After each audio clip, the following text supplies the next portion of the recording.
Hello, everybody, and a hopefully good day to all of you. And of course, I would say good morning or evening or afternoon, but I certainly don't know when you all might be listening to this. I am recording it on Sunday night, the night of Collin Morikawa's first ever major championship, and a wonderful thing it is. So thank you for coming and joining me on the Opening Tee podcast, the first of three in the Awesemo Golf Podcast weekly series. All roughly about 20 to 25 minutes long, maybe the middle one 15 minutes. So all in all, under an hour, and I get you all of the important information for the upcoming week for your PGA DFS lineups. And of course, I do want to stress maybe a little bit on the betting side as well. I try and come up with at least a couple of tidbits for you throughout the week to help you in case DraftKings and FanDuel and your other PGA DFS lineups, including SuperDraft, the sponsor of our show, which I'll get to in a minute. Sometimes everybody arrives similarly on the same things and makes it a little bit hard. You know, for example, this week, Collin Morikawa was 28% owned. And even if you had 45% like I did, it certainly didn't guarantee you a winning week. I even had 62 of 150 lineups get 6 of 6 through, and I still was just able to eke out a gain in the end of the week on DraftKings. So my point in what I was getting to was that you also, if you have a good read, but it may be a consistent read or a community read, or we know someone that we like is going to be highly owned, using the betting market to at least try and cash in on that in case we aren't able to put the other 6 pieces or other 5 pieces around that golfer, which sometimes can certainly happen in the PGA DFS world, but with sports betting becoming legal in so many more states, it's certainly something to keep an eye on. All right, as we start off in the Opening Tee podcast, if this is your first time joining, just so you can get an idea of what you're getting into here for this 15 or 20 minutes, I go through a quick review for some facts of last week. Then I go into some fun. I go into the made cut or missed cut or cut sweat segment where I recap some of the happenings on the cut day there on Friday, which always provides some fantastic content. Then I go into a statistical review where I take the strokes gained or new age analysis and compare it with the old age analysis like greens in regulation and fairways hit, which Collin Morikawa happened to be in the top bit of both of those and was not in the top 10 in either strokes gained category off the tee or on the approach for the week. So you tell me which one is better, because I think Collin Morikawa ended up winning the golf tournament. In any case, he did come in first in strokes gained putting for the week. With anytime that Collin Morikawa comes first in strokes gained putting for the week, he's going to win the golf tournament. I will definitely, I don't know that I'll go to my grave with that one, but I can tell you that it'll be extremely hard pressed for that not to happen with how good of a ball striker he is. Okay, so I basically have covered my first foursome of fact for the week. It is Collin Morikawa. It is here to stay in just his 29th start in a professional golf tournament. He is a major champion following the likes of Tiger Woods and, yeah, I guess maybe Jordan Spieth. But although Spieth has 3 majors, I would think the career trajectories at this point for Morikawa versus Spieth are heavily leaning towards Collin Morikawa. Still, something like we haven't seen in quite a few years, with one of these new guys breaking out, having 2 quick wins on the PGA Tour and getting his 3rd win before his 2nd missed cut, and getting his first major before his 2nd missed cut on the PGA Tour. Just really, truly incredible stuff from Collin Morikawa. Okay, as we move on to our second one, the young studs. It's not just Collin Morikawa that ended up playing well. First of all 3 of the top 3, the Morikawa, Wolff, and Hovland, all made the cut, all came in the top 35, and Wolff even had a chance there late on Sunday to get his name into the mix, ended up coming in a tie for 3rd after posting at 10 under, a fantastic Sunday. These kids have just come to play. They weren't the only ones either. Tour rookie Scotty Scheffler, also a 3rd place finish, along with Cameron Champ, who did fade a little bit on Sunday. Still, his first PGA Championship, maybe his 2nd or 3rd major competition, still his first PGA Championship. He comes, I believe he finished still in the top 10. Incredible stuff from the young guns.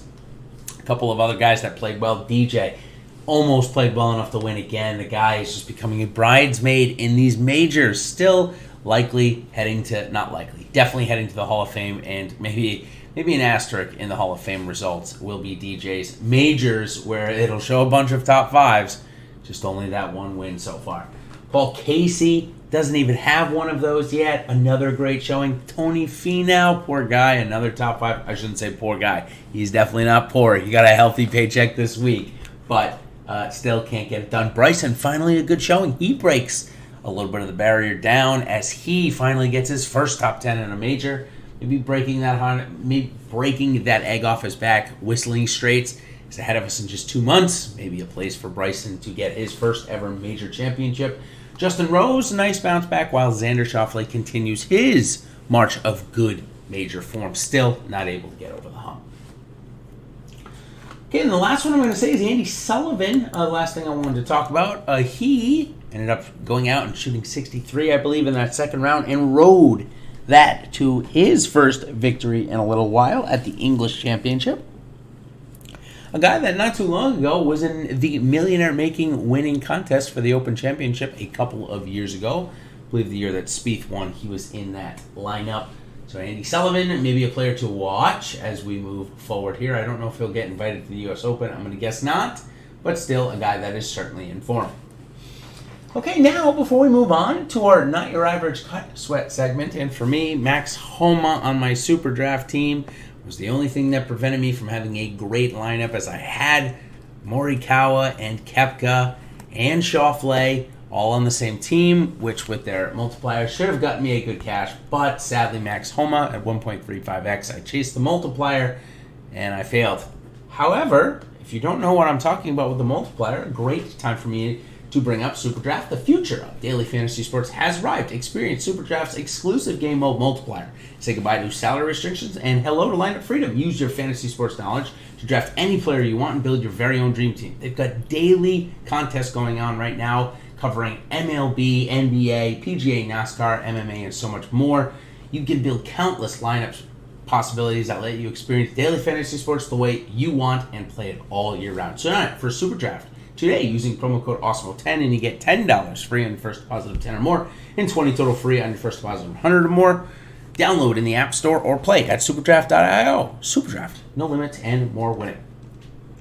Okay, now we'll start off with some of the positives on the Not Your Average Cut Sweat segment. Spieth and Cantlay, they needed 68 or better. I'm sure if you followed my Twitter at all over on Friday, I chronicled their rounds. Cantlay was great, though. He needed to bury a 20-footer on 17 just to get to 200 for the day. After making 1 birdie and 15 pars, he was able to get up and down from the greenside bunker on 18 to make the cut. He then proceeded to play his next 18 holes bogey-free, but it would not go to 37 holes as he bogeyed the first hole here on Sunday after driving at 325 yards down the middle of the fairway. Sadly, that set the tone for his day.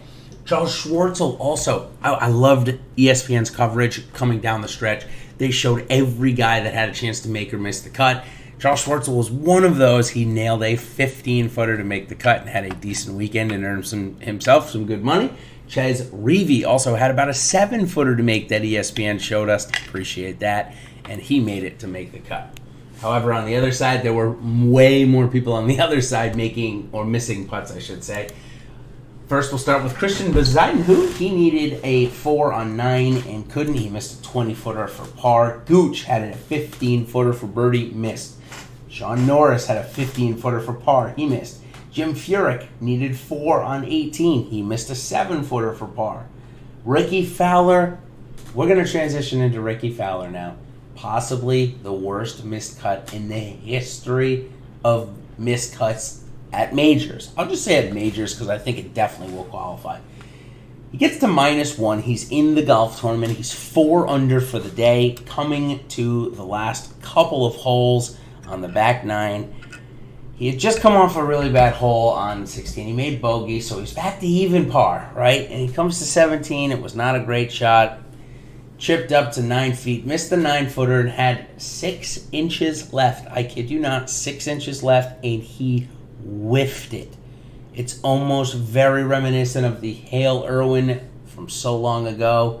Ricky Fowler whiffed it, made 5, and could not birdie the 18th hole. He missed the cut. Unbelievable. I don't think we'll ever see anything like it again. If you haven't seen the video, take a look for it. Find it on your easiest social media or internet platform. You probably can just go into Google and type in Ricky Fowler whiffed at the PGA Championship, and it'll probably come right up. Couple more. Chan Kim. He did all the hard work. He birdied 16 to get to 2 under for the day, then played the last 2 holes at 2 over, needing to play them at 1 over or better. Mark Leishman also needed to play the last 2 holes at 1 over or better after birdieing the 7th, but bogeyed both 8 and 9. Carlos Ortiz needed birdie on 9, couldn't do it. Jason Duffner, after eagling 16, he needed to make a 17-footer on 18 to make the cut, couldn't do it. Stenson needed a par on 18, he couldn't do it. Zach Johnson pulled a full-out Keegan Bradley as he had the first-round lead, then missed cut. All he needed to do was shoot something better than a 75. He didn't, shot 76, including a 34-footer on 18 that came so very close, as ESPN showed it to us again, came so very, very close to making it. Just a really, really good putt that didn't go down for him, and too bad. Roy Ishikawa, he needed to play 6 through 9 at 1 over or better. He couldn't do it and missed a 23-footer on 9. Kevin Na, another terrible miscut here. He doubled 9 from the middle of the fairway. Put it to the bunker. Put it from the bunker to 12 feet. So all he had to do was 2-putt from 12 feet. And he somehow blew his 12-footer 7 feet by and then missed the one coming back to miss the cut. Matt Kuchar played the last 4 holes at 3 over to miss the cut by 2.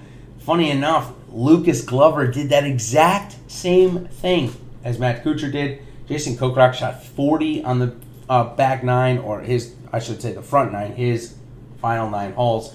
And Tom Lewis, the last one I'll mention, went 67-76 after his second place finish at the WGC. Okay, now we're going to go into our statistical review. First, we're going to start off with the new age. Well, I'll actually go new age to old age. First, we're going to start off with off the tee. Bryson DeChambeau led the field again this week. No surprise. Matthew Wolff, number 2. Cam Champ, 3. Daniel Berger, 4. Xander Schauffele, 5. John Rahm, 6. Scotty Scheffler, 7. Louis Oosthuizen, 8. Tommy Fleetwood, 9. Rory McIlroy, 10. Keith Mitchell, 11. Sepp Straka, 12. And Bubba Watson, 13. So I gave the top 13. My wife's favorite number is 13, so I guess I picked that one this time. When we match it up with driving accuracy, Colin Morikawa led the field in that category, did not show up in the top 10. Neither did Luton, Damon, Todd, but Berger and Oosthuizen did. Billy Horschel didn't, Snedeker didn't, Scheffler did, John Rahm did, Jim Herman didn't, Paul Casey didn't, Matt Wolff did, Doc Redman didn't, Tommy Fleetwood did. So maybe about, I would say, half of the top 13 on each side ended up making it on the off the tee. Now when we look at driving distance, I bet we're going to find those other 7 like Cam Champ, Bryson DeChambeau, Rory McIlroy, and Sepp Straka. So there's 3 of them right there in the top 4. Tommy Fleetwood was number 5 in driving distance for the week. He showed up there. Tony Finau was 6. He didn't show up. Dustin Johnson was 7. He also didn't. Victor Perez, 8. Tiger Woods, 9. Haotong Li, 10. Matt Wolff did show up. Kurt Kitayama, Xander Schauffele, John Rahm, Justin Thomas, and Luke List. Okay, a decent amount of crossover there. Obviously, no surprise. Strokes in off the tee, you have to get it done one way or the other, whether it's through distance or accuracy or a combo of both. So it's likely if you're in strokes in off the tee, you're going to find yourself in the top 10 in one of those 2 categories. And I believe everybody that we mentioned found themselves in one of those 2. Okay, now let's go on to strokes gained on the approach, which certainly this week will be a high focus.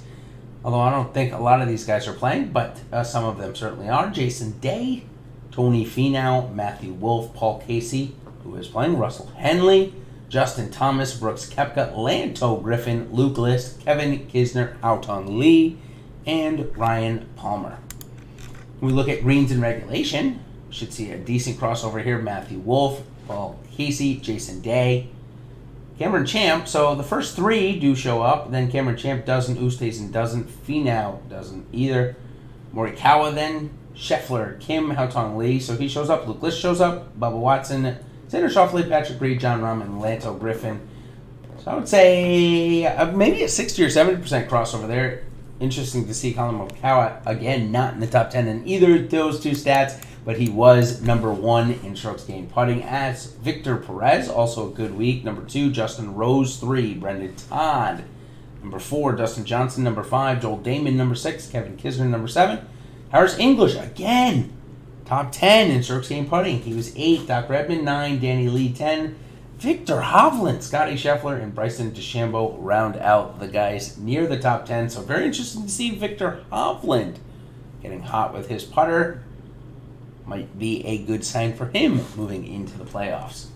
Okay, the last one we're going to measure to is putts per GIR. So Bryson DeChambeau, Kevin Kisner, Dustin Johnson, Joel Damon, Ian Poulter, Colin Morikawa, Scotty Scheffler, Doc Redman, Kurt Kitayama, Denny McCarthy, Xander Schauffele, Danny Lee, and Justin Rose. So we had a tremendous amount of crossover on almost every single one, which typically happens for putts per GIR to strokes gained putting.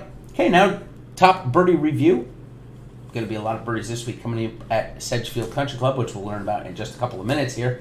Top birdie review, Bryson DeChambeau had 23, Dustin Johnson and Scotty Scheffler 21, Justin Rose had 20, Cam Champ, Kevin Kisner, Ian Poulter, Charles Schwartzel, Colin Morikawa all in with 19, Tony Finau, Daniel Berger, Justin Thomas, Bernd Wiesberger, we got 2 burgers in there, and Kurt Kitayama all had 18. All right, so as I mentioned at the top of this, we've got the Wyndham Championship coming up this week. Then we've got 3 weeks of FedEx Cup playoffs. Then only 1 week in between that where they head out to the Safeway Open, which just about an hour and a half from where we were this week in San Fran. Then we get another major, the United States Open. And maybe a couple of weeks where the tour is going to be playing in their fall circuit, where maybe the fields go down a little bit, or maybe the field strengths go down. But as the tour comes back and the Masters lurks in November, I'm sure we'll see some stronger fields come in the back half of October as the PGA Tour players get ready for the 3rd major in 4 months, in a 4-month span, ending with the Masters. So we've got a ton of golf, great golf, important golf coming up. A great time if you're not already an Awesemo Plus member to become one. You get with that his top golfers tool, his ownership projections, player projections, my player pool, my PGA DFS model, Slack chat, internal messaging with all of the personalities from Awesemo.com that you can imagine. Get it all for $8.95 a week or $29.99 for the month. Join the Awesemo Plus site and step on the DFS golf course today. All right, so let's go on. This week, the Wyndham Championship. It is the first, it'll be the last event before the FedEx Cup playoffs, so there'll be a top 125 in the FedEx Cup narrative going on all week. All those guys that are ranked from 125 to 150, even to 175 that'll get in this field this week, could have a chance to move into the playoffs, which would get them into next week's Northern Trust held at TPC Boston. That'll, like I said, that'll get them into the field next week, which, of course, you always want to continue playing, because if you're not playing, you're not probably making money if you're a professional golfer. This week, DraftKings has already given us a $500,000 to first place with 1.75 guaranteed, $100K for the $200, and $150K for the $500. So a nice slate of offerings for a maybe less than stellar field. The course here, which we'll learn about in a minute, the course here is Sedgefield Country Club. As I mentioned, it is again a par 70, so golfers that are just coming off of DPC Harding Park will be used to the par 70 layout. Similar yardage as well at 7,100 yards. The difference is the fairways are much easier to hit, coming in at close to 74. I'm sorry, the greens in regulation are 74%.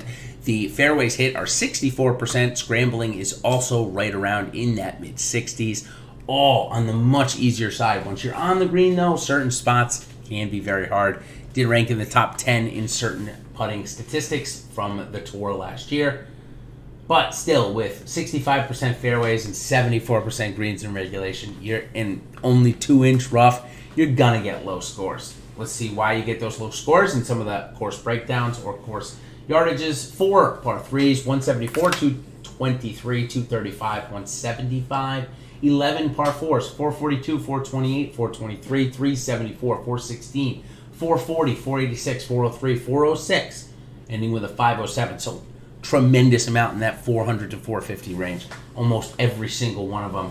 Maybe that, there's a couple, one below it, but a lot in that range of 4 to 450. The 2 par 5s are both very short, 26 and 18 eagles on them last year, so over 40 eagles made on just these 2 holes, 529 and 545. They equate for about 30% of the raw DraftKings scoring for the week, coming in at just 2. It's a Bermuda grass golf course for all those course or green fanatics. 6,500 square feet, so just a bit smaller than last week's average of 7,000. So it really will set up certain very similar 48 bunkers versus the 47 of last week. So again, pretty equal. A little more hazards, water hazards in play with 13.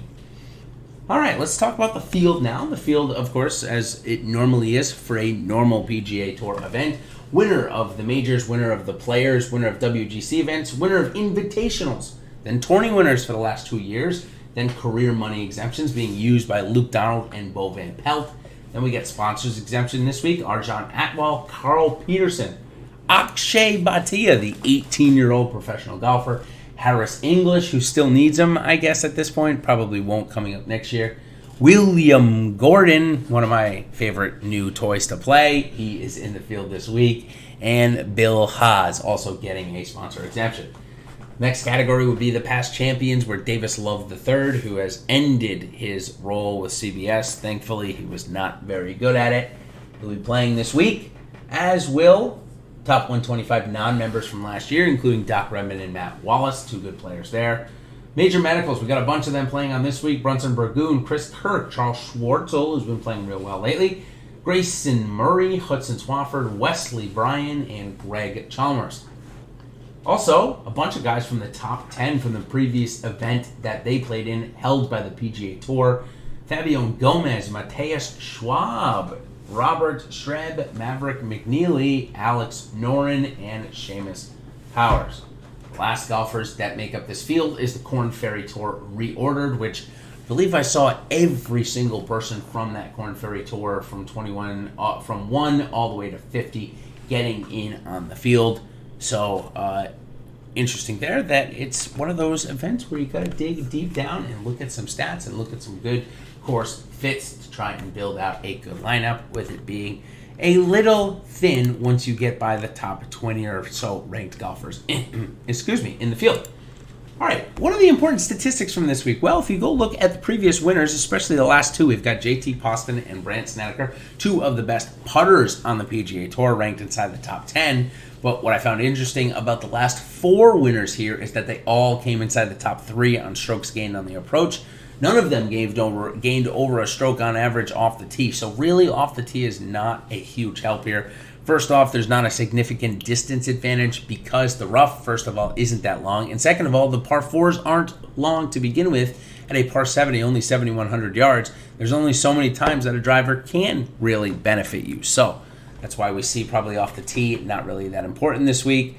And with around the green game and scrambling being pretty easy already, it's hard to gain strokes on the field around the green, unless, of course, you're holing it out or chipping in, something like that. So, really, we want to focus on strokes gained on the approach and a heavy emphasis on good putters, too, or putters that can get hot. Match those 2 things up, and you got certainly a winning combination for Sedgefield Country Club. Speaking of a winning combination for Sedgefield Country Club, let's talk, lastly, what I do every time on the First Cut podcast. The Opening Tee podcast, I apologize. My First Cut article, the one that I write is what I meant to say, goes into a little bit more detail about what we're talking about here, especially the statistics, how hard the course is, where players are gaining their strokes, and of course some previous champions and the current or expected cut line. So go out and check that out. It is live now. If you're listening to this, I'm sure you are. I submitted it about 45 minutes ago, so of course you should see it live on the site and to read at your leisure. Okay, so the last thing I do, like I said, is I give salary guesses, my top 6 of the week from DraftKings for their contest. So this week, I think Webb Simpson, he lives on the course. Guess what? It's not going to be the only time you hear that this week. Probably a million times you're going to hear it. We hear it every single time. Webb Simpson, 11.6K. He's never won this tournament. He's done everything else in it. Tommy Fleetwood playing this week, 11K. Brooks Koepka, 10.7. Justin Rose, after a good finish, 10.2. Patrick Reed, a decent Sunday, gets him in. He's above 10K as well. With Abraham Answer, who was pretty chalky at 7.7K last week. Expect them to bump him up into the high 9s at 9.8K. So I know that it may feel a little bit of a different week after a major, but plenty of money still to be made and a lot of good golfers there out there. So maybe a similar tournament like we've had at the Rocket Mortgage and the 3M. So we've got a good breadth of recent golf tournaments that we can try and emulate the finishes for this week. So until next time, everybody, of course, if you're listening to this before Monday at 2 o'clock and you want to learn some more about how the best players fared this week in the DFS golf world, come join myself, Sal Vitri, and Jeff Ulrich at 2 o'clock, where we give our opening bets and thoughts about the salaries that are likely just released. And then, of course, if this is after Monday and you want to check it, should be up on YouTube for playback. Of course, my Fit in the Form podcast tomorrow night, and the Against the Grain, Reading the Grain podcast on Wednesday, going over ownership for the expected slate. Of course, so much more, including the Live Before Lock show with Ben Raz and I at 8:30 Eastern Standard Time on Wednesday night, where we break everything down for you. So, until next time, everybody, thank you so much for coming by the Opening Tee podcast, and we will see you on the other side. Cheers.